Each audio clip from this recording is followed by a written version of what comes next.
Welcome back to the Good Talk, the show where we discuss what's hot, what's grot, and everything in between in the wide world of Warhammer. My name is Adrian, and I'm joined today by Bridger Hahn. What's up? We're here to discuss two brand new books. Big shout out to Games Workshop for sending this to us in advance in order to review, take a look at, and discuss with y'all. It's the Death Guard and the World Eaters. The question is today, who wore it better? But really, what do we think of the new books? Dive on into a bit of the rules, have a great time, create a discussion. So, yeah, very excited. I think, first of all, excited to have you here because these are two of your armies that you love. Yes, these are both, I think, improvements on the track record of codexes that we've seen. So just high level, 10,000 feet, Warhammer. Some codexes do a really good job of being broad and giving options. Some end up being really narrow, where there's this detachment works. Everything else is kind of bad. Yeah. And this detachment only works with this playstyle. Right. This is in the good camp. I think both of these books have given a diversity of options that aren't necessarily obvious where it's oh, this is the one that you play. Exactly. There's different viable strategies. I will say, I think the Death Guard book is probably too good. Oh, too good. Okay, I like it. I think it is very strong for sure. I think it's shocking when you go through it and you see, okay, this data sheet got an upgrade, this one got an upgrade, this one got an upgrade. Both books were improved in the sense that I think they really narrowed down what are the roles of each unit. But I feel like in the Death Guard book, in some cases they got a second or a third extra rule on top, where one would have sufficed, frankly.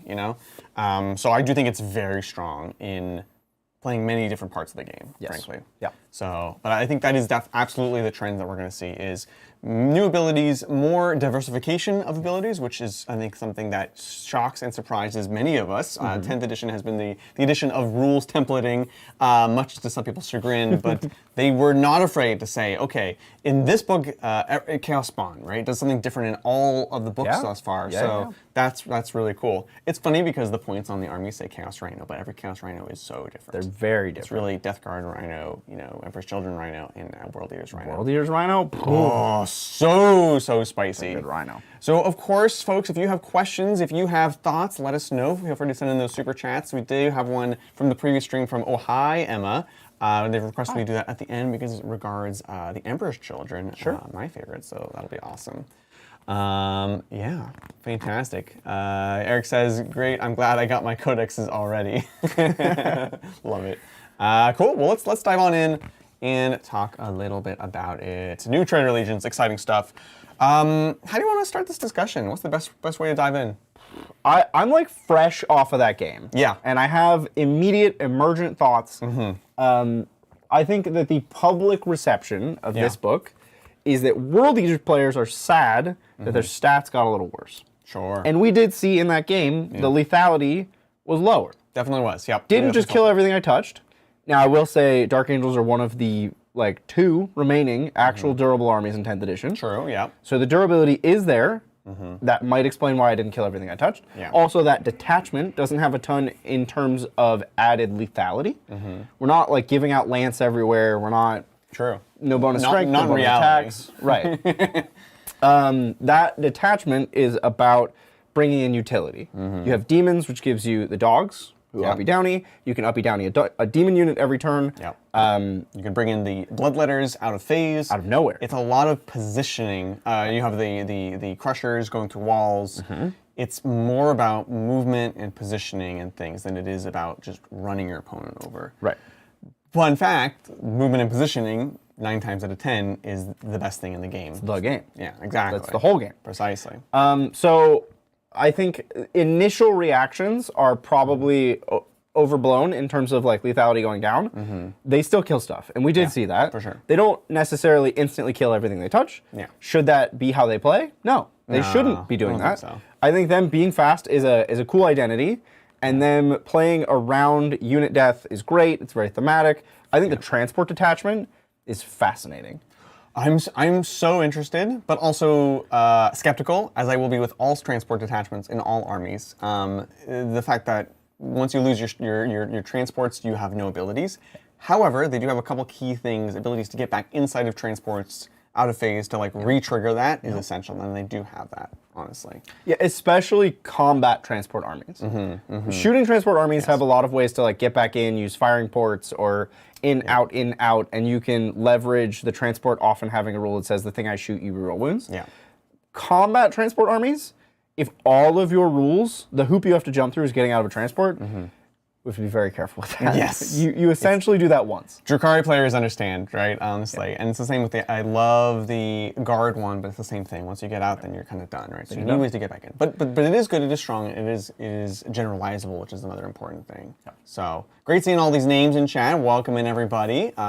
Yes, no, we have not talked about Thousand Suns yet. We'll speculate on that more towards the end of the stream.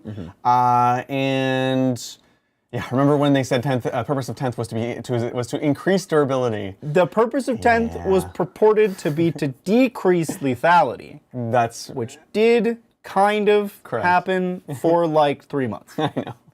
Kind of. The ups and downs are absolutely wild. So I'm welcoming of the oh my goodness, a big thank you to Mr. John McCardle for 50 gifted Tabletop Titans memberships. Turn all those gray names green. Thank you, John. We appreciate it. Woo. Thanks, John. John, we hit our goal during stream just like big kids. We didn't have you or tea, and we did it. So I'm proud. Did it. We're self-sufficient. Oh, man. Thanks, John. Appreciate it. Hopefully you are enjoying the onslaught of chaos. It's a good time. _blank_. Yeah. Wow. I love seeing all these names. Welcome in, folks. Of course, if you do have questions, feel free to shoot in the super chat. We'll be answering them kind of throughout the stream where it is appropriate. Speaking of which, shall we take some? Yeah, we do have some here. So right off the bat, Neil Adams says, what do we think of multiple Khorne Lord of Skulls and a large number of Jackal/Goremongers in the Idols detachment? Great way to kind of dive into one of the detachments. It is all about basically your cultists, and their cultists like praying and revering your monsters and vehicles, which conceptually I love. Yeah. Gameplay-wise, I'm a little skeptical. I think you're hitting the two extremes a little too much, and maybe not the middle. But that's just thinking about raw power, at least, right? There's different ways to look at it. I think we can draw a direct parallel between this detachment and the Chaos Knight Traitor Guardsman detachment. Okay. Or the Cultist detachment. The where one. they're sacrificing your Chaos Cultists to power up your Knights. Yeah. This is very similar, where you are drawn to the exact same, like, two opposite ends of the spectrum. Yeah. But the buffs that you are getting, I think, are not as good. So the Chaos Knight detachment gives big Chaos Knight buffs by sacrificing the cultists. Yeah. This detachment is giving you weird cultist buffs. Right. Like nobody asked for. I feel like, you were talking about during a game, the Blood Tithe points being sort of a red herring for that detachment. I feel like that's kind of the same for here. Right. I think some of the strats and the other buffs are better than the core detachment ability, which is a weird way of doing it. But I think that might be a way to look at it. We can also pull this one up on screen if you like. Oh, yep, I can let's take a look. drop it right here. Our brand new Titans mat, beautiful. So here is Cult of Blood. On the left here, we have the 3 auras you pick once per game to buff your Jackals and Goremongers. Yeah, those are, Right. So we have some enhancements here. We have plus 3 inch to auras for a monster. We have an infantry. If it's attached to Jackals or Goremongers, they get infiltrators. Right. Brazen Form monster, plus 1 toughness, 5 Feel No Pain. Now that's great on a Demon Prince, obviously. pretty good. We like Demon Princes. And strategic slaughter, Jackals and Goremongers, redeploy. Yeah. Okay. Not crazy about them. Okay. You're not. I'm not proving my point here. Yeah, we're not really selling it. Let me see the strats again. Several of the strats are also Jackal and Goremonger only. Yeah. So we have 2 CP recycle Jackals. Okay. So that's a lot. a stratagem. Yeah. You can take 20 Jackals now, That's cool. which that's a lot of Jackals. Yeah. Do you get 2 Skullball Corner Pocket guys? Excuse me. Yeah, probably. The sergeant, like the leader guy, gets a ball, the ball and chain. Ball Predator. I'm not gonna look it up. I don't even think with 2 of those it's worth recycling. No, 2 CP is a lot. So we have Titanic or Monster. When you're destroyed, fight. It's a revenge strat. Your warmongers get rerolls to hit. Yeah, huh? No. That's okay, not proving my point either. pretty bad. Yeah. Bloodthirsty Horde, buff your jackals and warmongers in combat. Let me see this thing. Reroll hits. Okay, fine. Yeah. You know what? You're right. You're right. I kind of skipped over this one when I was going through the detachments. Yeah. For myself. Oh, I like this. 6 up feeling pain for jackals, warmongers, going to a 5 if you're near a vehicle. Then you start to make them actually like annoying. I like it. No, you like that? You're not I think if you want to run the big stuff, you can just run the big stuff in a different detachment. Yeah, you're probably right. There's no real benefits for the big stuff here. Like if we're talking a Lord of Skulls, none of these enhancements can be taken on Lord of Skulls. Yeah. And none of these strats buff a Lord of Skulls. Yeah. And if you're bringing Lords of Skulls, that's like what you're doing. Yeah. No. So let's get them in Possessed Slaughter Band. Oh, okay. Where you run them alongside Possessed, and now your army's like, yes. Yes, like, let's go. This is a pretty solid detachment. So Possessed Slaughter Band is giving your Possessed, which is your 8-bound, and your Exalted 8-bound, Blood Surge. So when they get shot at, they Blood Surge. I hate that. The new character is great and goes in Possessed. Oh my gosh. I see so many. I think it's easy in 40K to get pulled into this trap of like directly comparing my datasheet to another datasheet that exists in some other book with no context. Yeah. So people compared the 2 new Chaos models that just came out. Yeah, that makes sense. And they're like, why does the World Eater guy not fight as good as the Death Guard guy? That's ridiculous. Yeah. It's ridiculous to compare them because the units that you're putting them in are very different. And the utility that they provide is very different. Yeah. This guy gives Infiltrate and Deep Strike to 8-pound. And then they scout. Oh, like, so good. This is insane. This guy is so good. And, like, he does have the Captain's Best Day Ever ability. But his base combat is so much better than a Captain's. So when you give him that Best Day Ever, it's like a bigger multiplier. He's really good. No, I'm a fan, honestly. I think it's very cool. So in this detachment, you're going to put him in some 8-bound. Yeah. And then you take the auto move 6 when you Blood Surge. Excuse me? So they just aren't really allowed to shoot your 8-bound. Oh my god. I mean, they can. They can? They can shoot them. If they're far, far away. Wow. But they can't be far, far away because you infiltrated and scouted. Yeah. So nowhere is safe. That's so cool. Yeah, I think this detachment is legit. And if you want to do things like Lord of Skulls, run them alongside other good things. Don't take bad units to make your good units better. Yeah. Just take good units. That's fair. Well said there. Well, so hopefully that's helpful. We very much appreciate that, Neil Adams. Let's see. Do we want to take, this is a Death Guard question. I do want to touch on this because we kind of mentioned it. Thanks so much James Carmona, of course, resident Chaos player. World Leaders are super strong. I can't wait for the complainers to jump ship. Yeah. It's fair, actually. It's a different type of army now. Yeah.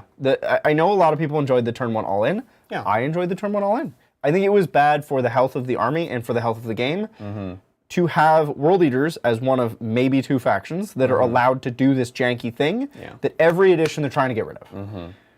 So yeah, it was weird, man. It was weird, and it was spiky. Like I hated playing World Eaters in tournaments, especially. Well, frankly, both, but in tournaments especially, because it was so like, okay, do you go first?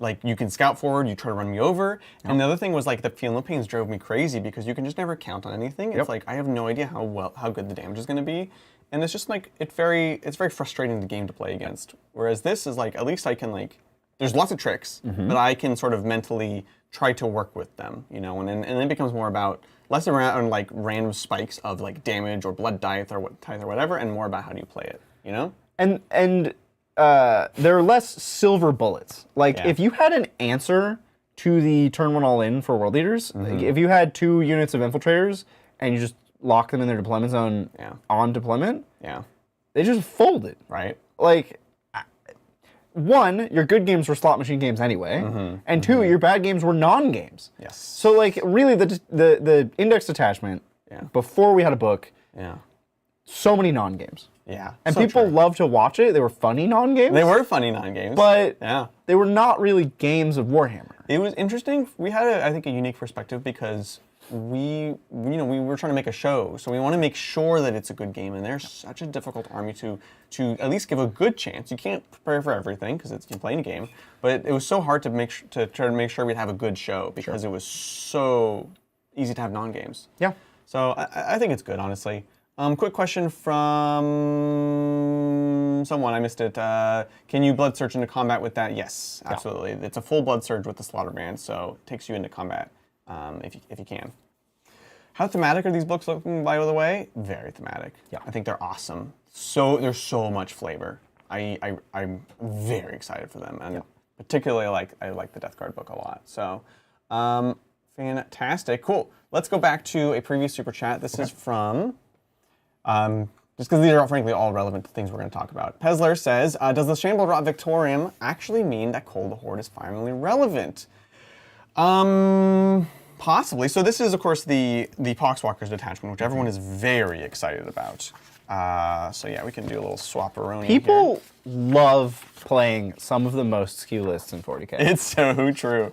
We were just talking. This is, again, how we had met, actually, Brian Pullen, he was running skew Poxwalker lists.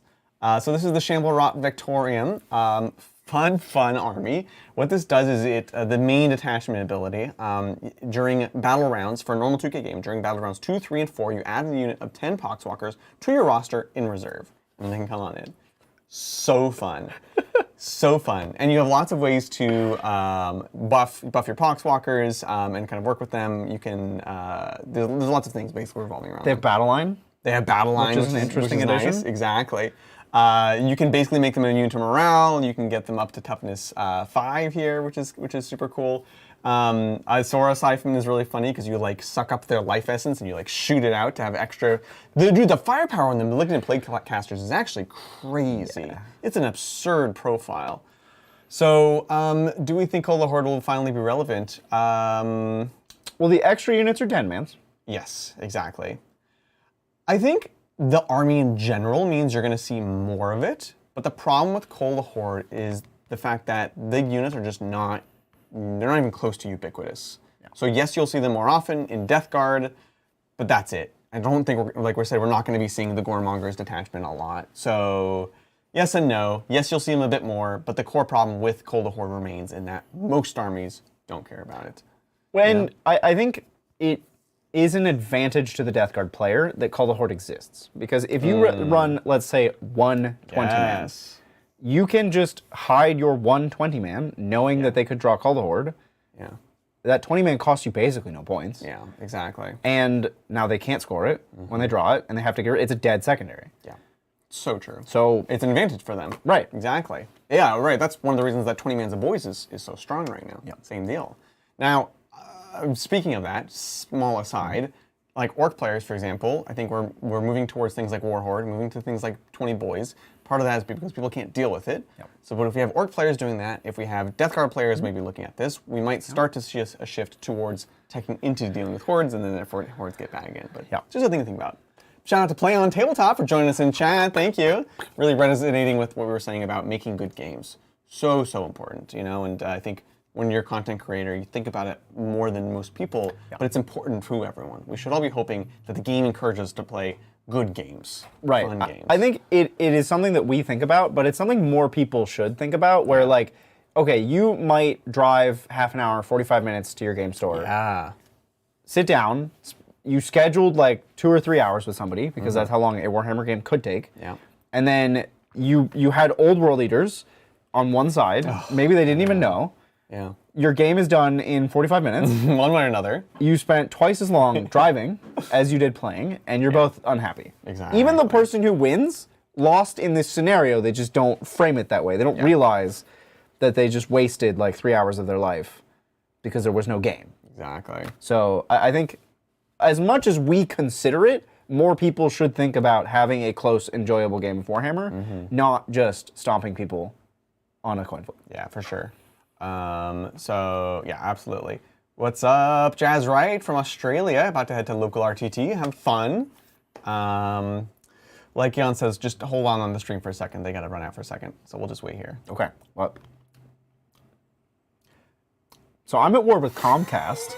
You are at war with Comcast. I don't know if that's a story we should be telling, but I'm immensely frustrated with them. I mean, you literally need internet for your work. You work at home. And I said that. Using technology. They just don't seem to care. Yep. They're paying, I've they're paying for a month of your internet, though, right? So I got a month of internet free, I guess, because I've basically not had internet for a month. Right. And I got 3 technicians came out. Yeah. They all said different things. A repair team came out. Yeah.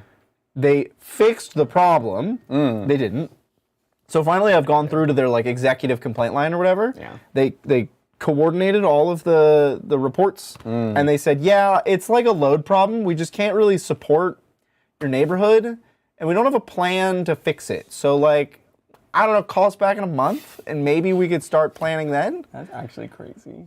I don't have internet. I also live in Silicon Valley. Like, literally, the Google campus is like right there. Wild. I'm very frustrated with Comcast. I'm so frustrated for you. Ugh, Jesus. Oh, they're back. Oh, welcome back. They're back. Okay. Okay. All right, cool. Now we can continue. Okay. Awesome. So let's see. I just want to make sure we get these super chats when they're relevant. Someone in a related note, while we're talking about the Shambled Rot Victorian, Commander 5643 was asking, what's the minimum amount of poxwalkers you would bring for this detachment? The minimum? In the army? Yeah, in your like list, right? So like I'd say 3 or 4 I'm looking at. 3 or 4 20-mans. Yes. Yeah. As like your core, basically. Yeah, I'd say 3 or 4. And after that, it's kind of negotiable. So that would be 60, and then you need 90. So you need to, in your collection, have 90. That's a lot. It's a lot. It's not that many points, though, honestly. They're cheap. They are cheap. But it's a lot of space on the table. When you play armies like this, you have to be very conscious. One of your biggest resources is places to hide. This is true. Because the footprint on 20 poxwalkers is large. Right? So true. And you're attaching characters to these units that do important things. So like positioning your characters within these big units is important.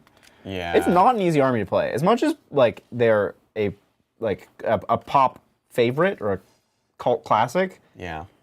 They're hard. It is difficult to play. What I will say, however, and this will help a little bit, because I don't think we talked about this, Poxwalkers have a new rule. It's this little one right here. Infiltrators.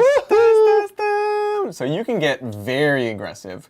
And this kind of comes back to our point earlier about, good units are good at all detachments. Even if you're not playing the Poxwalkers detachment, like this gives the army an important role, which previously was always filled by Nurglings. Right. But as we can see, like the status of demons in armies is changing. So it's nice to see Games Workshop is saying, okay, you need an infiltrator, you get Goremongers, you get Poxwalkers. Yep. It's fantastic. And that will help a little bit with the filling up the board. Right. This is filling up the board probably in a good way. So, yeah. But it's definitely something you have to be considering. Dude, Nurglings, they fixed the really obnoxious ability on Nurglings, right? They did. They did it in the index, like the rewrite. So good news, bad news. Okay. Good news, I don't know which one's which, but now the Nurglings only give you -1 to hit if you're in combat with them. So Right. you can't just be 6 away. Yep. But they do affect everything that's not Titanic. So now it does work on monsters and vehicles. Right. But of course, the thing, if we want to talk about Death Guard players complaining, is of course the contagions, the -1 to hit contagion is now -1 to hit. It is not BS, so it does not stack with the Nurglings. Which again, another good change. It felt like a typo that they kind of just didn't address. It felt like something that they were trying to get rid of. This double stacking is not meant to exist. So I think it's for the best, honestly. Yeah. Still relevant for sure. It's also worth noting, I felt this with World Eaters, I'm going to feel it again with Death Guard. The demons are sort of designed around getting them back through various means that they have in their index. That's cool. And so when you play them in like World Eaters or in Death Guard and they don't come back, because you don't have those rules, That's true, actually.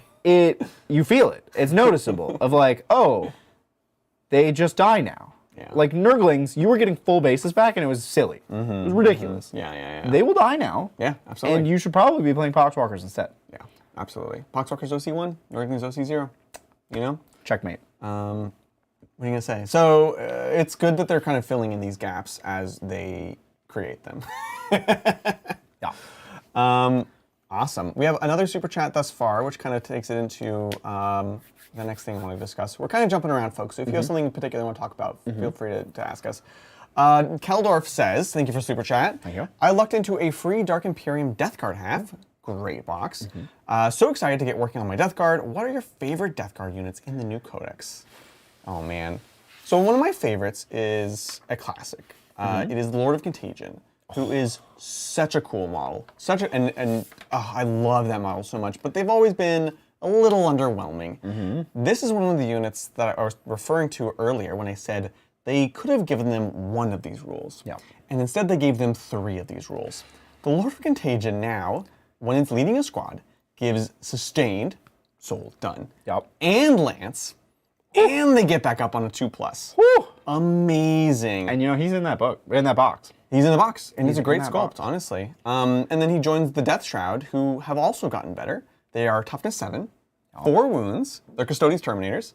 And if you're deep striking against an afflicted unit, deep strike 6 inches away. So the Death Shroud and the Lord of Contagion are some of my absolute favorites in this book. I have 18 Death Shroud. They're one of my favorite models in the line. So I'm excited that they got some love, and the Lord of Contagion got some love. Now, it is worth noting, again, and the World Eaters were quick to jump on the things that they lost. Death Shroud also lost Transhuman. They had, when there's a character attached, -1 to wound if your strength is higher than my toughness, they lost that. So it's like both books had changes. It was ups and downs. Exactly. And the perceptions on the 2 books, I think, is very interesting to see the 2 communities take a very different stance on change. Yes. Change. Just change, folks. And it's fitting that the Nurgle players like change. Very true. Oh, I know, right? Oh. Is that fitting? Definitely not, Andrew says, and they also got +1 move. That is correct. Plague Marines still move 5, but thank Nurgle that the Terminators move 5. I assume the normal Terminators also 5. I believe so. It should be, yeah. So the Forages was just so unnecessary. It's like, we get the idea. So again, stratification can be fun in profiles because it differentiates things, but sometimes you don't need it. You don't need to say, okay, well, Death Guard units are all -1 to whatever it is. Therefore, they need to move 4. They were liberal with that, and it was the same thing with the Berserkers, right? So Berserkers move 8 base now. Again, you lost the +2 move Blood Tithe, but you already have it built in. +2 all the time. My turn to be upset. Emperor's Children, my troops move 7, and I was excited about that. But to be fair, they also have advance and charge, things like that. They are supposed to be shooting and fighting, and whereas the Berserkers are just one or the other. So honestly, I've been very impressed by where they've chosen to move around these stats in a kind of aggressive way. Another unit, while we're talking Death Guard, while we're talking Death Guard Terminators, Blight Lords can finally compete with Death Shroud. Yes, I'm excited for them. They have like their own thing that they do now. They are shooty Terminators, so they get +1 strength and AP when they're attacking something afflicted, and they have a character or it's 5 because you can take them in 3-mans now, which matches the little box. Whatever. Right. Yeah. And then you can put a Plaguecaster in there for Sustained. So you have a ton of Sustained, +1 strength, +1 AP shots. They do a thing now. No, it's good. It's good. So in the pre-recorded, I played a unit of 5. And T7. And they're also T7. I played a unit of 5 with the Lord of Virulence. Shout out to him. Amazing. 4 rerolls to wound. Amazing. And so I took the -1 save naturally. So against Brian, I mean, even their goofy weapons were, what is it? It starts at AP 1 with their thingies. Combat? Bubotic Blade. No, AP 2. So they were effectively AP 4. That's insane. Against Marines. Wild. And that's just the basic weapon.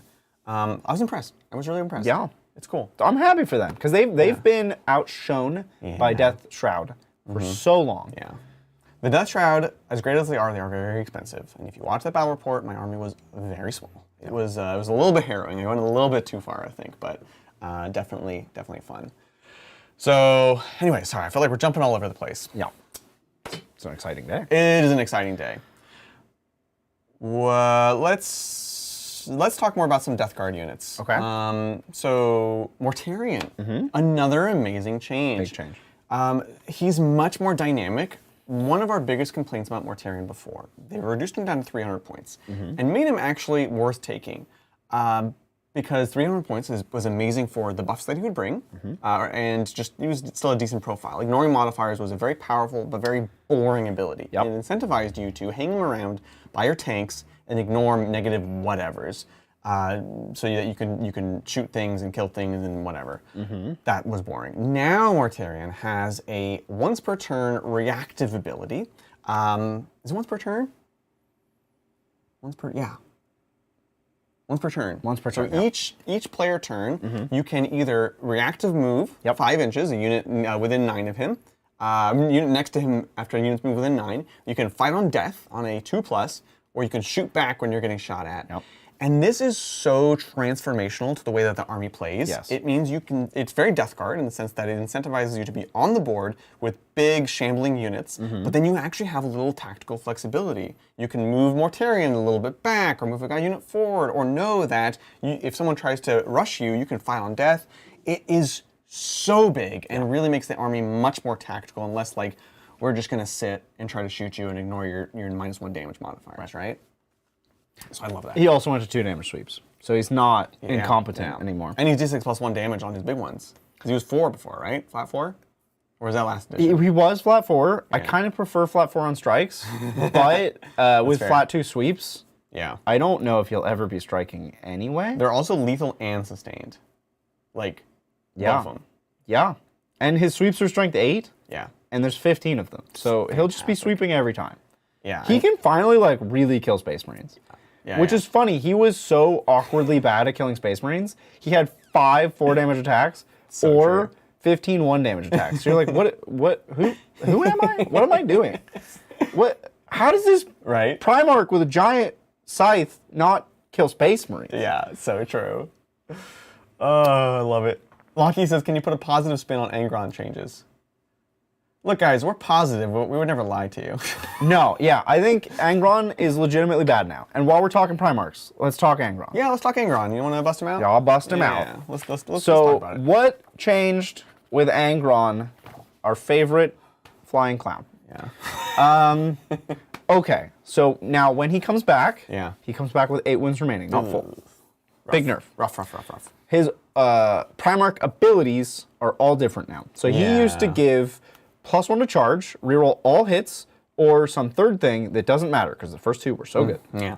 Checks out. Now he gives 3 pretty meh things. You can reroll 6 of the dice for your blood dice.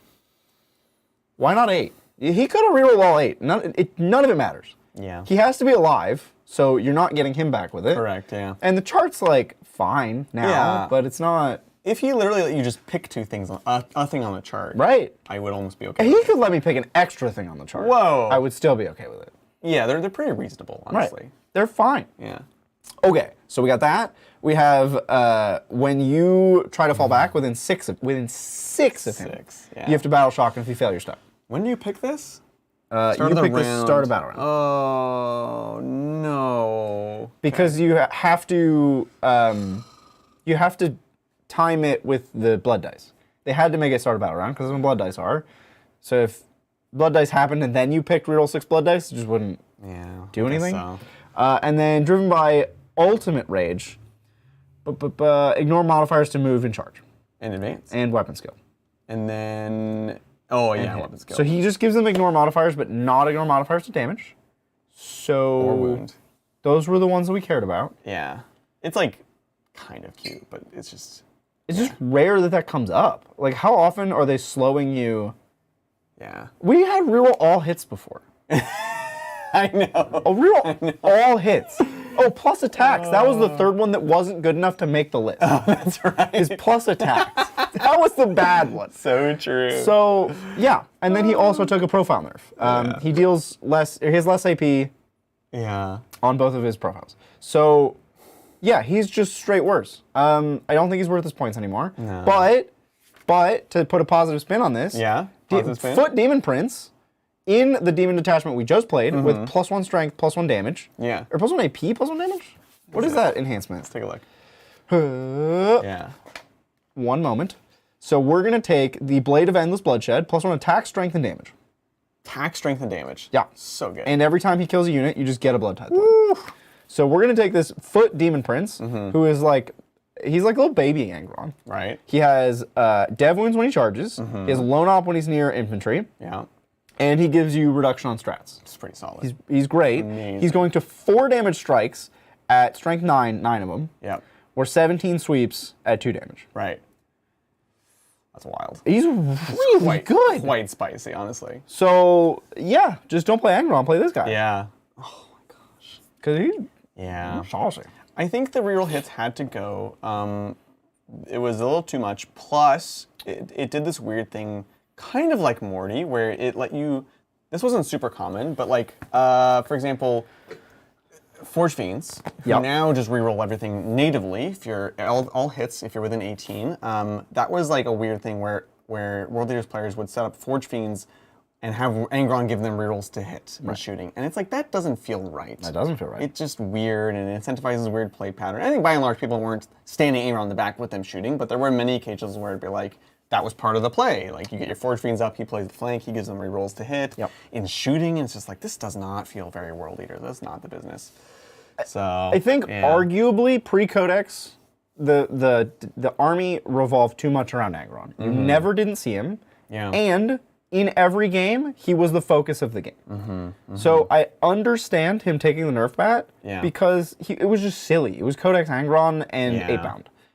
And they didn't want to make 8-bound bad because they're making a new 8-bound character and there's an 8-bound attachment. Like, something had to go, and it was Angron. For sure. So he's gone. I think people also in chat, making what I would say is a reasonable speculation. Magnus and Angron were two auto takes in those armies. Probably, too good. If something's an auto take, it's too good. And we can see toning down how essential they are. And I would kind of expect something similar for Magnus, frankly. I think, like I mentioned earlier in the stream, I think Thousand Sons players should probably brace themselves, because the problem with Thousand Sons has been their raw rules have been too good, and they keep having to nerf them and give points increases and try to change the rules, but they've just been just too strong. So they have to tone them down in order to make it something that is like playable on the board. They're going to have to totally rethink it, frankly. But I think when you first open the book, I think it's going to look like a nerf.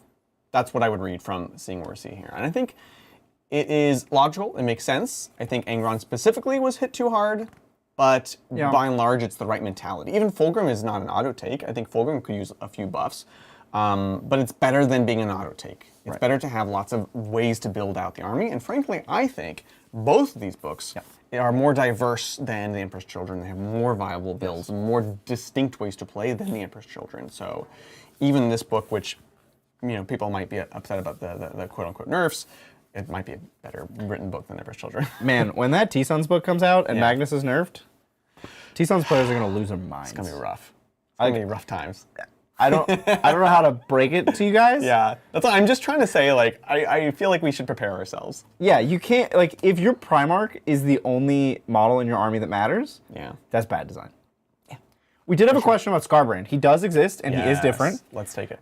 So he still gives +1 attacks to Khorne Demons within 6. Okay. He still has Deep Strike. He has Advance and Charge. Okay. Which is kind of nice. He lost the thing that says people can't fall back. Okay. He has no people can't fall back thing anymore. Okay. But he has 2d6 flamer attacks that are strength 8 AP 1. I don't think I don't think his bellow was 2d6 before. I feel like that's more, That's pretty good. For sure. And he's still 6 damage strikes or 2 damage sweeps. AP 4 on strikes, 2 on sweeps. That sounds like what he was before. Yeah. So he gets his own buff. He'll be 9 attacks. Advance and Charge. He only moves 10 because his wings are clipped. Yeah. That's the way it goes. He's decent. I think it's fine. I like him. Yeah. Yeah, exactly. So, yeah. Oh. Yan Suhai says, I like Fulgrim is bad. I don't like running legendary heroes. That's fair enough. And then Waki says, they've gone too far. He's unarguably, cannot argue, unplayable now. Talking about Angry Ron. Fair enough. That's just how GW operates. Yeah. Like, we have wild swings in these cult classic models. They get really cool rules that are very thematic and incidentally powerful. Right. And everybody plays them in every game because they're both thematic and powerful. And you're like, oh, it's Angry Ron. Like, I gotta play Angron in World Eaters. And then we get 2 to 3 years of every World Eaters player playing Angron in every game. And GW's like, is he on every battlefield? Is that? the old lore issue. You know what? I think that's entirely fair. They nerf him, and this happens. It's gonna happen. Yeah. I'm sure they can adjust it. Question Miss Soren was asking about Scarbrand. Does he get more attacks as he lose wounds? No. That's gone. That's That's kind of lame. Yeah. Yep. I mean, he is a demon in late 10th, so. Dang, the demon hatred is real. No, you're good. You're good. No problem. So let's take some more super chats. We have one from Dreamy Robot. Thank you so much for the super chat. They say, I decided to start collecting World Eaters like a month ago. Got the old Combat Patrol, a box of Zerkers, and Karn. Oh, and Goremongers. What would you consider a must purchase to make this a solid start for the army? Amazing. I'll pull up the Combat Patrol so we can take a look. I don't think it has 8-bound in it. And No, I think you so. want 8-bound. Yeah. I mean, honestly, this new box that has 8-bound and the 8-bound character is what I would be going for. Page not found. Nice. Combat Patrol World Eaters not there. Page not found. Let me just look on Google search. So it is 2 boxes of Berserkers, And the Jackals, and the Juggerlord, which can be built either way. okay. I think generally I like Juggerlord better than well, no, but you're about to suggest 8-bound. So Juggerlord is generic, so he can take enhancements, which matters a lot in some detachments. Yeah. The Invocatus has Scout, so he can scout with your 8-bound and give him a character. Yep. You alternatively have the new actual 8-bound character, which I don't know if you prefer or not. There's so many directions you can go here. Yeah. So I think you're definitely gonna want rhinos. Yeah. Berserkers love rhinos. Yeah. Period. Yeah. Just end of sentence. Berserkers love rhinos. And that is what enables you to play the rhino detachment. So that's a good direction to move in if you want to do that. Yep. If you want to lean into the Juggerlord, you can start going into 8-bound, which is, I think, a direction. You should have some 8-bound regardless. Sounds great. You could... I mean, Karn, pretty cool guy. Probably get a Karn. This new box that is coming out has the new character and 8-bound. I would recommend that. You already have a Juggerlord to put with some 8-bound. Pretty cool. That's cool. There's demon engines are always fun. There's a They lot are of cool fun. directions to go. The forge things are nuts. Yeah. Rapid fire and full hit rerolls with an 18. Oh my gosh. Yeah. How often would you think you would put a forge fiend, if you could, or do you think it doesn't? Like, there's so much you want to put into a list. How much do you value some real solid shooting? So I will say, in my optimal build of the demon detachment, Yeah. I want a shooting unit to trigger bloodletters in the shoot phase, so that I can surprise bloodletters people, and there's no defense. So true. Yeah. So always, yeah. I think in that detachment you definitely want it. Okay, makes sense. That's cool. In the transport detachment, I don't know how to round out a transport list. Like, you're gonna run probably at least 4 rhinos with berserkers in them. What is the rest of that army? I think you might need Angron in that list, or like a Lord of Skulls or something. Oh. Something to crack things open and do things on the board before they get out. Right. Yeah, that's fair. And how does the transport list beat other transports? You need some shooting. So probably you do run some shooting, some forge fiends. Okay. Yeah, I was curious because I think they're fantastic, but I also acknowledge there's like you have to slot them in appropriately into the list. Yeah. Seeing lots of questions about. Oh, let's see. Dakota says, "Are you excited to run the Crushers with the Juglord?" We ran them today. We did. It's awesome. Very cool. Demon Princes are cool. Okay, let's talk about Demon Princes. I would love to talk about Demon Princes because I have thoughts. Yeah? Let's look at the ones in this book, the ones in the Death Guard book, and the ones We in already the did mine. We can look at yours. So the Death Guard ones, let's pull out over here. Beep, beep, beep, beep, beep, beep.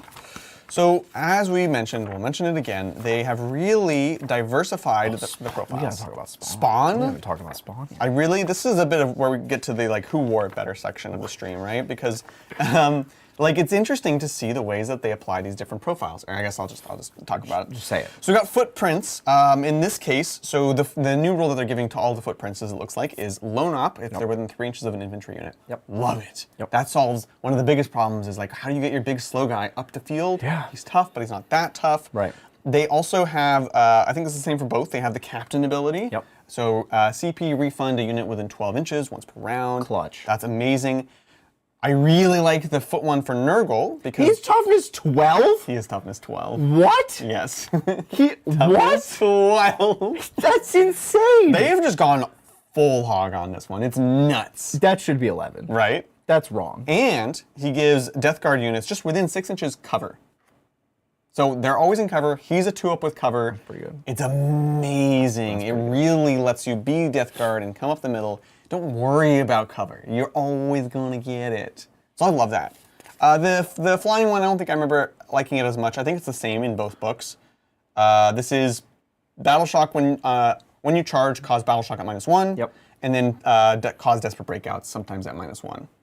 Yeah, so my Flying yours Demon do? Prince does mortals for stuff he moves over, 6 dice, 4-ups. Weird. Which is not... It's not great. It's better. not it. I think the best flying one is the Emperor's Children one by far, because they have -1 damage and impact hits equal to their number of wounds remaining.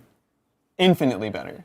That's insane. It's so crazy. And the foot one for them is the Lone Op and +1 AP for Slanesh units, so both Demon and Death Guard, or Emperor's Children. So I think for me, the Emperor's Children Demon Princes do it best because they're both good and interesting. Yeah. And then for these ones, I like the foot ones, but not the flying ones, really. Yeah. Yeah. You know? Which is, it swings around between Foot Demon Prince and Winged Demon Prince at like a 6-year cadence. It's so true, It's a very long schedule. Yeah, right? It's so true. But I think they're awesome. And then, of course, it comes down to enhancements as well and different detachments. But, Okay, Spawn. We gotta talk Spawn. let's talk about Spawn. Let's do compare our Spawn. Spawn. Spawn Okay, time. okay. All right. Let's get our Spawn. My Spawn, so the Death Guard Spawn. Yeah. This is a really funny one. So it's Acid Blood, your favorite. So their rule is lethal Ichor, and basically every time you do you allocate a melee attack. Per attack, you roll a die, up to 6 dice, but it's always going to be 6 dice. It's gonna be 6 dice. On a 4+, they take a mortal wound. Whew. So basically, on average, if you attack the Chaos Spawn, you're going to take 3 mortals Every time. every time. Yeah. It's amazing. You're priced into it. Yeah. So that's his like special rule. What's your special rule? Advance and charge. Ah. And Scout 8. Yours also Scout 8. I have Scout 6. Feeling the 6. pain. Yeah, Feeling the Pain 5. Scout. I Scout 8, move 10. You Scout 6, move 8. Yeah, I Deadly Demise 1, which I would trade. I don't in a even get second. that. I don't like that. I don't want it. I would rather have your Scout 8. Yeah. But solid. And then of course the Emperor's Children 1. Flat 6 reactive. You're T7. What are you? T5. Oh, it's T7. That's really thick. crazy. What else is different? 5-1-2, hitting on 4s. D6 plus 4. Oh, I have 2 extra attacks. D6 plus 4. Oh, I've actually never seen that.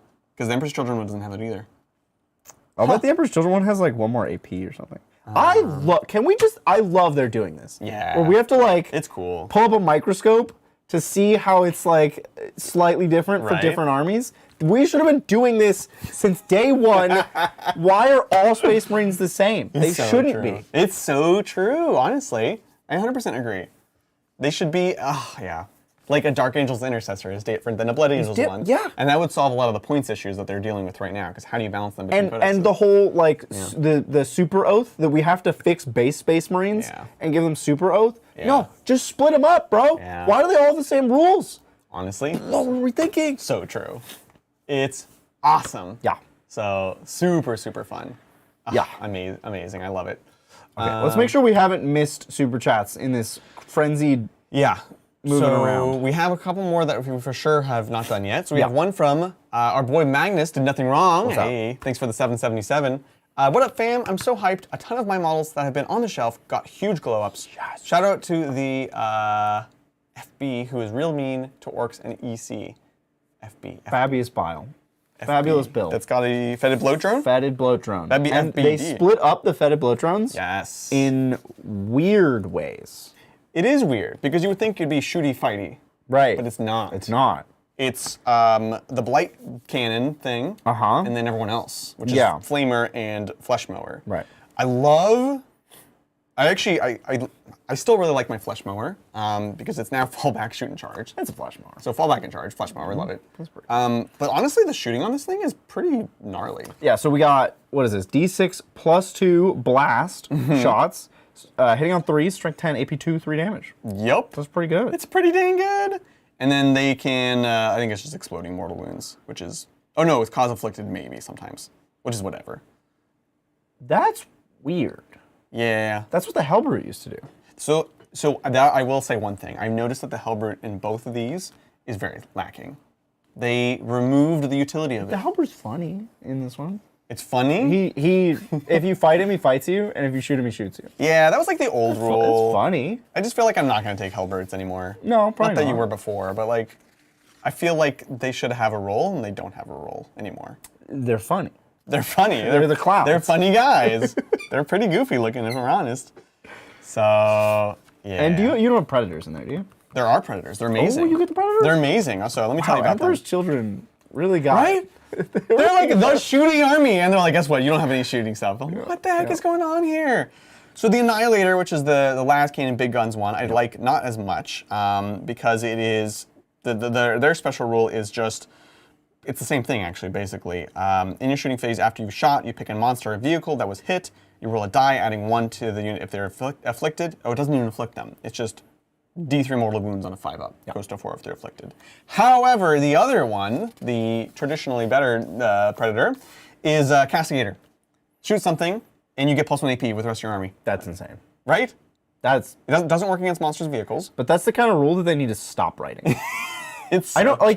true. I just think It's so true. they're incapable of math, like basic math. Yeah. Because you compare those two abilities, and you're like, oh, this one gives you D3 extra damage. Right. This other one gives you unbounded extra damage based on how your army is playing. I'm sorry. The only one is D3 on a 5+. Right. Sometimes 4+. Sometimes a little bit of damage. This one's like, oh, I don't know, just like +1 AP on everybody. Yeah, That's your fine, whole right? army. How much is +1 AP? It's not that much. No big deal. It's like a couple of damage, really. Right. They're only shooting bolt guns. It's a couple of damage. It's fine. So crazy. Foul Blight Spawn, no advance. What do you?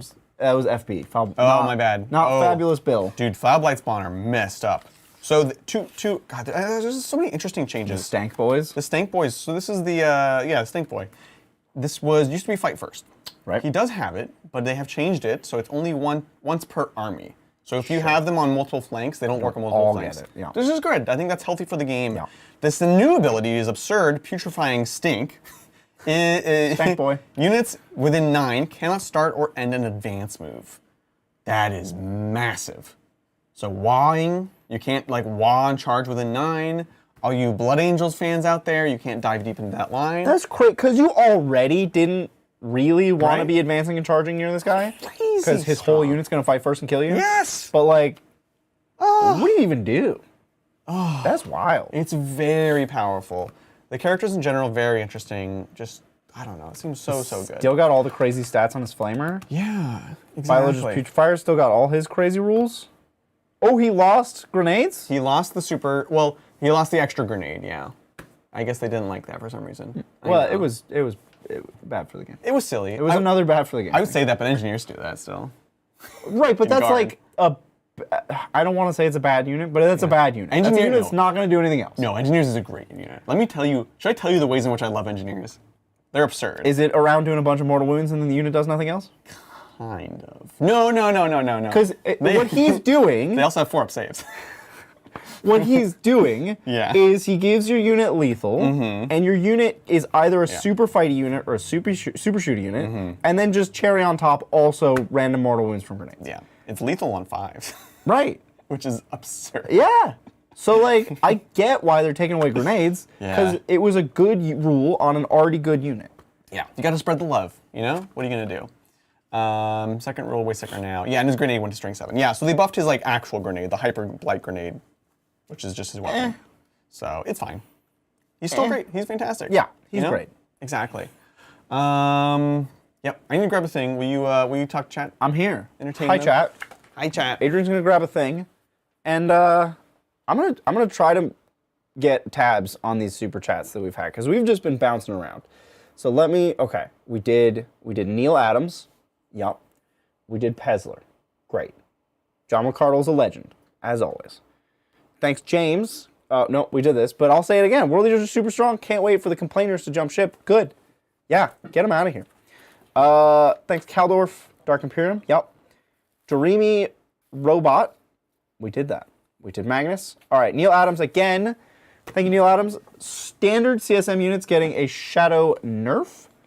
Demon Princes, bad compared to World Eaters, Emperor's Children, Death Guard datasheets. Possessed, bad compared to 8-bound, Abaddon, worse than Lucius and Melee. That's not what a nerf means. If you didn't change, you didn't get nerfed. If the things around you change and you wish you were them, right? Guess what? You could be them. You could just be them. So true. Yeah, it's not a nerf, and I think some of these comparisons are not correct. Abaddon worse than Lucius in Melee, not super true and not super relevant. However, I will say, I do feel the age of that codex, and I have been a huge proponent of it. I think, like I've said many times, it is the best written codex in the game. But I think now we're starting to see the next wave of codexes where they have learned from their mistakes. And I think CSM was pretty early on, ultimately. We came out in summer and they were like, I don't know, 6-9 months in, basically. Yeah. But yeah, they learned how to make Demon Princes relevant and do stuff. And Possessed is like an up and down kind of thing. And I think they're getting into like how to make those elite units work.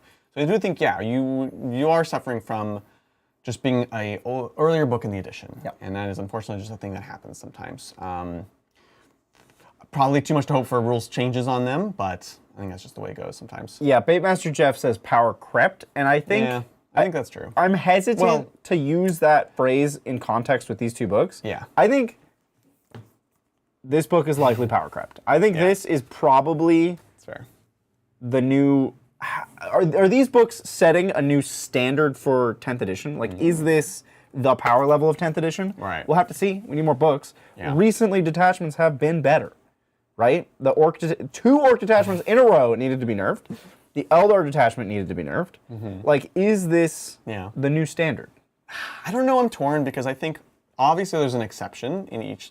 There's always an exception, but like the rest of the whole guard book outside of Grotmus. The rest of the Eldar book, I feel like I'm missing one more, are totally fine and reasonable, and I would say generally lower powered than like their indexes. But then we have the Outliers, and then we have these, which is like back to back, like, ooh boy. Even if we're talking about nerfs to World Leaders, it's still quite strong. So, Emperor's Children was the other one, which... Isn't it weird? That's hard to evaluate. It's really hard to evaluate. On paper, that's one of those on paper looks bad, and then in practice it's like, why do they keep winning? What's going on? Exactly, which is I think what we're saying about World Eaters too. So, yeah, I don't know. I think I agree. I don't know about overall power creep, but I think there are certain units that are power creep because they improved the writing on them. Sure. That's just a reality. So we'll see. Yeah. Just want to take a brief pause to thank someone who's sponsoring actually the next kind of few days of content, which we talked a little bit about earlier. And this is, of course, the new Hexton Hills campaign right here. If you guys have ever played a Hex campaign in the past, usually these are like paper tiles, cardboard tiles, and it's cool and it's fun. I love playing Mighty Empires back in the day. And you might know that the folks over at Mini Wargaming have a series of fantasy versions of these that are out now. You can get them as STLs, and they are launching their new iteration, which includes Grim Dark. We've got like a really cool Hive City here. Yeah. So sick. And they are just launching now. They're in the last final 5 days of the campaign. So I have a link. I'm going to grab and put it in chat here. But I figured since we have the close cam here, we can actually just show you physically the tiles. Oh, so I'll click the button. Yeah. Well, even this is closer, but yeah. Oh, am I not clicking? Am I clicking the button? Yeah, I don't even know which button. It's this one. Boom. Hey, button nice. clicker. Yeah, that's actually farther away. But one of the cool things is they're super modular. Like the thing with these campaigns is like you don't want the things to just kind of get bumped or whatever. So there's like this instinct to like, oh, we'll just glue them together, but then it's not modular. And they have a ton. All these slots are like obviously standard magnet slots, including you got the sides and then the top, and then the slots in here. So lock them together. Just lock them in. I have a whole box of these things honestly, which shout out to Matthew Glanfield for sending these to us because we're gonna go crazy with them. They're really fun. So we got like little mountains, we got craters. This is like a forest with like a river or a lake, sorry, in the middle. Oh. I know what a river looks like. This one is... Adrian's seen a river in his life. Yeah, for sure. This is more like just like a desolate wasteland, so like a Martian kind of thing you're doing. God, these are fun. They're super, and they have so many of them. So I've got the link in the description there where you can check it out. Again, you know what? This makes me want to be a billionaire and play Epic. Yes. Oh, Like, play Epic. I would play an Interesting. Epic game on Yes. this as the battlefield That's awesome. if I were a billionaire, which is what you need to be to play Epic. If I had $1 million. I mean, honestly, I think one of the best things for Epic is the same thing as best thing as this, which is 3D printing. 3D print the whole. Look, we have a great relationship with James Workshop, and we would never tell you to 3D print an entire Epic army, but that would be a great way. Hey, they don't play Epic. That's Titanicus. To be able to play Epic. I don't know. It's just really cool. It's super, super modular. And, of course, unlike the cardboard things, they just look really nice, and you can print them out at home, paint them up. So we're super excited about it. We're going to do something with it, whether it be some sort of fantasy campaign or, maybe a chaos campaign. It's going to be super, super cool. So I just wanted to show you guys. Check it out. It's good stuff from good folks. So much appreciate it. Ding, ding, ding. Very cool stuff. Yeah, it's awesome. So back to Death Guard Land. Oh, I'm going to step on this Hive City. Death Guard needed new writing. Yes, they were another book that felt like it was going to get some big changes because they got rewritten already, right? Yeah, and it feels, I mean, looking at this book, it feels like it was written without the new Contagion, I say new, it's like well over a year old. Yeah. The additional Contagion rules. This one? That's what it feels like to me. Really? They added a bunch of stuff Yeah. as like a reaction to Death Guard being bad as an index. They were like, what if just extra rules everywhere? Oh, interesting. What if data sheet better and more rules? Oh, interesting. Which is what they needed. They needed more rules. That's how we ended up with an extra Contagion. But it's too much on top of it, stacking. Is it too much? Could be. You're really trying to restrain. Could be too much. I think it's very good. To be honest, so we have the Bay Area Open coming up in about a month. Yep. And the rules cutoff for this, I think, is very close. I don't know if they made a ruling. But if I was looking at these two books, the Death Guard are the book that I would be considering the most when building my list. Sure. Right? And I'm very curious. I don't know if anyone knows if they've made an announcement yet. But I would like to know. I've heard unofficial things, so I won't say anything. Oh, wow. Well, fair enough. We won't say it. Big thank you to more super chats, more questions. Thank you, Battleshock's favorite Nurgling. Great name. Yeah. They say, it's been over a year playing 40K, mostly playing AOS. Expressly since I joined the battle stream, I only play Death Guard. Is now a good time to come back? It's a great time to come back and play Death Guard. Honestly, you're going to have a ton of fun with this book. We think it's strong, but the best reason to play it is there's lots of ways to play it. And all those cool little characters all have rules. Even the bell guy you might take every once in a while. The bell guy? The bell guy! I play the bell guy as something else every time because I just like the bell guy. He's a cool model. Yeah. He used to be crazy. So, yeah, I think it's a great time to get back into Death Guard, honestly. And people are always like, what's the good starter army? And then everyone's like, Space Marines. It's not Space Marines. It's not Space Marines. You have to buy stuff infinitely. It's Death Guard. Death Guard is the best starter army because it's a collectible collection that's not too big. It's easy to paint, but if you want to really learn how to paint well, you can do amazing stuff with it. And so, lo and behold, if you're coming back to Death Guard after being away over a year, there's only one new model to get. You're good. In fact, you need less models. Take your demons, get rid of them. Wait, hold on, are you pitching Death Guard right now? Yeah, that's right. Wait. No, I think Death Guard's great. Here's one thing I hope, and I think will probably come true, is you don't need War Dogs anymore. That's the thing I hope the most. Yeah. They also don't benefit from the Contagions anymore. Good. They rewrote the way that the saves work, which makes sense. So I think it's cute that you can take it, but I hated that Death Guard players felt like they had to lean on it for some decent shooting. Yeah, that's been fixed. That's been addressed. Yeah, exactly. Look, the World Eaters Codex is contentious. I know a lot of people are looking at the changes and decrying.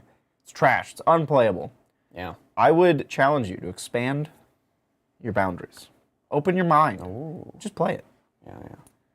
Absolutely. I think it's not bad. It's pretty good. Right? Is DG too good, or is World Eaters just not great? No. I think Death Guard is just great. Not even looking. Frankly, so here's the thing. In a vacuum, Death Guard. Bridger read both of them. I only read the Death Guard book because I was going to play them for the pre-recorded. So I had no knowledge of it. And I was like, this book is amazing. Yeah. And I only actually read the World Eaters book a few days ago. So I had no bias at all. Death Guard are genuinely very strong. Yeah, exactly. Big thank you to Magnus, did nothing wrong.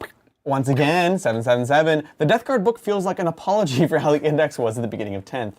Pox getting infiltrators, Plague Marines changes, and Demon Prince would have been enough for me. I know, I mean, that's how I feel about a lot of these. Lord of Contagion, give me Lance or Sustained, would have been happy. Give me both? That's crazy. Oh my gosh. He's so good. He's amazing. That guy's, he's messed up. He's very messed up. The only thing keeping him in line is the fact that Lord of Virulence gives you full rerolls to Moon, and that's really good too. Hey, the addition of fewer rerolls. Yeah, no. Mortarion lost his reroll bubble, right? He doesn't get reroll ones anymore? No, he doesn't. There's no bubbles anymore except for that. That's good. Yeah, it's a great that change. was dumb. I will say, I don't love Plague Burst Crawlers. I feel like they're still boring to me. They just have yet another, sometimes we burst out and do extra things thing, which doesn't feel good. Yeah, I mean, there are other options now. I would say Plague Burst Crawlers are going to be boring because by design they are boring. It's an artillery piece that you're not supposed to really be able to interact with. It's a tough artillery piece. It's a lame concept. Yeah. I'm going to say it. I guess any of the things that they could have given them would probably be too strong.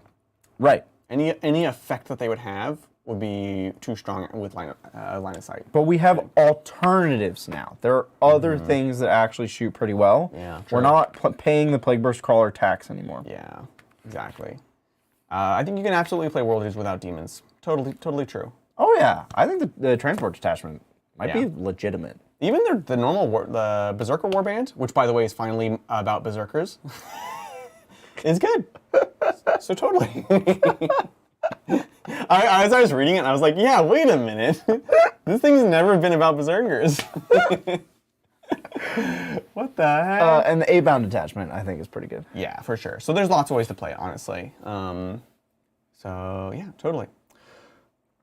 Ross says, I hope this means newer codexes aren't going to rigidly stick to the index as much as the old ones did. Yeah, I think so. Well, part of it, honestly, is it's just production time, publication timelines. You know, the ones that came out right after the index, there's just only so much that they can change because these things take months to produce, and that's only going to get longer these days. Months meaning like a year plus. Yeah, no, many for sure. months. Like as you know, we have experience working with, in some cases, literally the same manufacturers as Games Workshop uses, and it takes time. It takes a lot of time. So here we're seeing them applying the lessons that they learned previously. Yeah, that's it. Yeah. They decided indirect was bad. Yeah, that's fair. Yeah, I mean, they decided that 6 months ago. Yeah. Maybe a year ago. Yeah. No, it's good. Hopefully they don't forget again when we go to 11th, inevitably. Yup. Let's see. Any final things? We're gonna start closing things out for the day. We did have a list from a super chat from the game. Absolutely. I think in Discord. Discordio. I think Mel might have messaged it to me as well. It has been book-faced. Excellent. Okay, so it's a list. The super chat is in Facebook, and the list is in Discord. So 1 second. Excellent. But yeah, any final questions y'all have, let us know now. Forever hold your peace. At least until next week, because we've got the Titanathon. We didn't even talk about there's too much going on today. Titanathon? You know, yeah. There's a Titanathon? This is news to you. Next week, we've got a lot of things happening. We have 3 visitors in the studio. We've got our amazing mods, Melody and Willow, and of course, one of our amazing Primarch member or like companies, Harborn, who's been with us for a long time. Yeah. Key emperor and member of the community. They're going to come visit because we've got the Maelstrom Mixer at the end of the week, which is our amazing local narrative campaign. Brett just came in and picked up the train for it. Big event, yeah. It's exciting. So we're doing a Titanathon throughout the week. We're going to have extra games. I'm planning a nefarious 40K game show where I'm going to be putting these guys through the numbers. They're going to have to, there's going to be trivia, there's going to be drawing, there's going to be chat voting on them doing different things. Whoa. We're going to be doing giveaways on the channel, and it's just a chance to do a lot of content and grow the subscribers and memberships and things like that. And it's kind of a big little excuse to just do Warhammer stuff and grow the channel. So join us for that, starting off Monday, scheduled to be posted soon. Anyways, so the super chat says, this is from Oh Hi Emma, always good to hear from you. What's up? They say, hi Titans, I know it's not Death Guard or World Eaters, but I would love the boys' thoughts on an Emperor's Children list I'm running at an event posted in the EC channel today. Okay. And I am moseying on down to the Emperor's Children channel. Ooh, it's in chaos. It's in chaos, but it says Emperor's Children. Mm-hmm. That doesn't make any sense. Well, the Emperor's not always a good guy. What's up with that? All right, Emperor's Kids. Oh, hi, Emma. It's called Experimental Zoomies version 2. Okay. Love it. This is Mercurial Host, which is an attachment I would love to experiment more with. It's the one that has the most boring detachment rule, reroll advances, but it has very powerful strats, reactive move, things like that. Yeah. So we've got Lord Exultant with tactical. I'm gonna have to grab the book. Tactical Perfection. Lord Exultant with Steeped in Suffering. Lord Exultant with Loathsome Dexterity. Lucius, of course.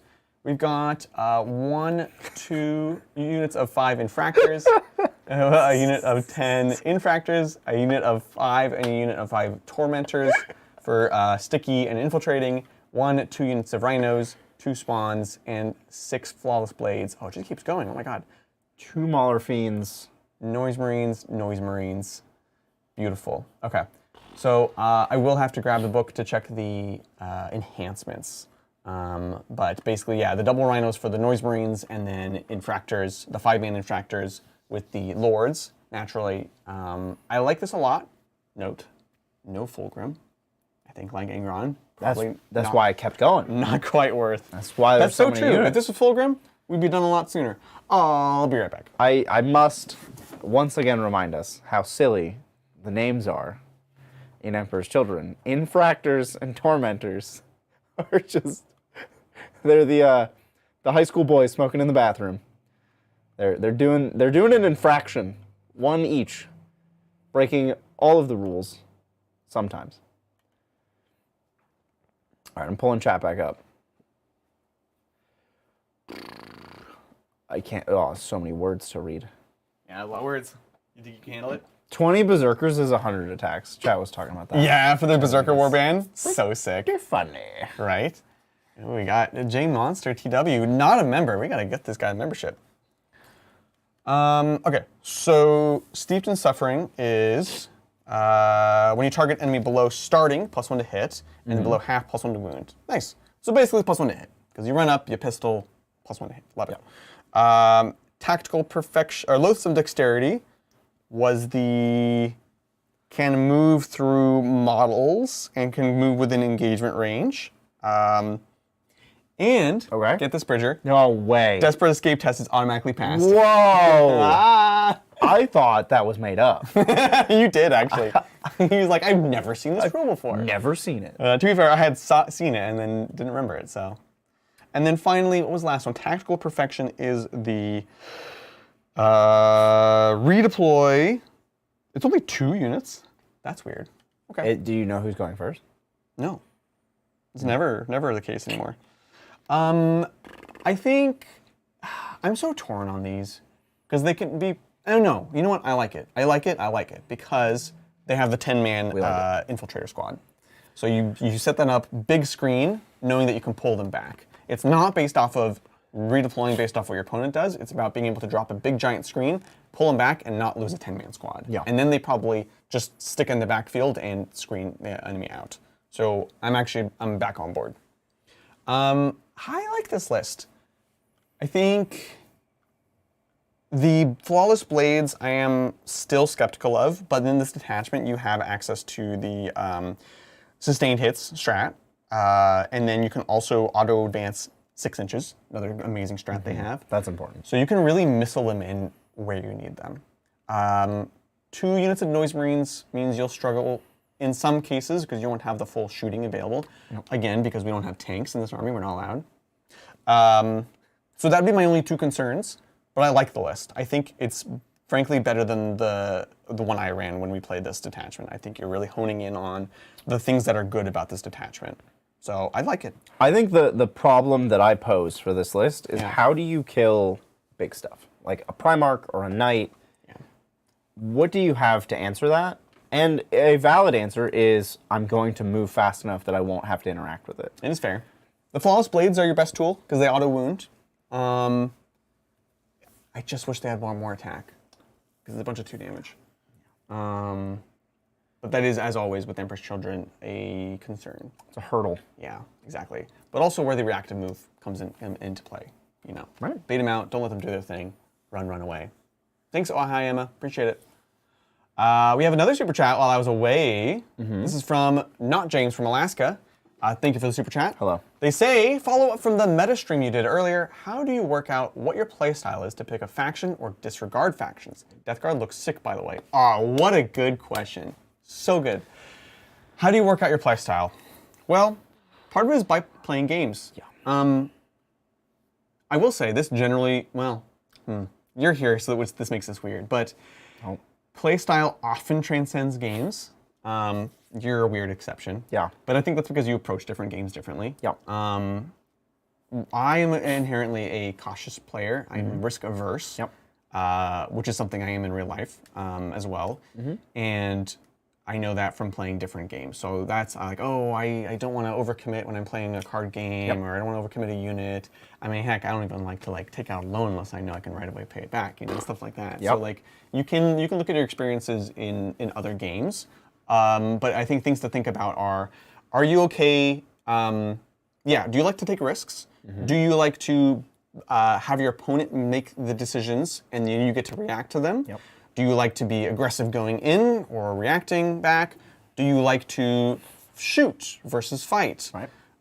I think those are some of the big questions. Horde versus Elite, I think, is a big turning point within 40K. Yes. So I am similar to you in risk aversion in life. Yeah. And I started 40K in that way. I played Tau, and I castle Tau'd. I was like, all Overwatch, never lose any models. I don't want to lose models. And it just wasn't fun. It didn't call to me. And it took years of playing Warhammer and then a game against Brian Pullen where he was playing Custodes, a faction I'd never seen before. And I was like, wait, what? You do what? You stooping dive? You what? Stupid dive. And I immediately fell in love. And it was the antithesis of what I thought I would enjoy in Warhammer. Yeah. Aesthetics are important. And all of those axes of playstyle of shooting versus combat, reactionary versus proactive, elite versus horde. These are all important things that you have to explore because you can't just look at the game from afar and know what you're going to enjoy playing because 40K is a weird game. Yeah. You have to find what you enjoy about it. So true. Yeah, I think that's a great way of approaching it. So those are all things to think about. Very much appreciate the question. Amazing. Nice. We did it, folks.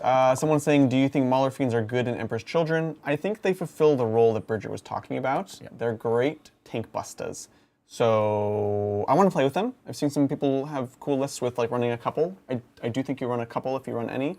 And they really benefit from the attachment's ability to advance and charge, but only with one unit, because you can kind of missile them out in the matchups that you need them to. So we know more on that later when we try them out.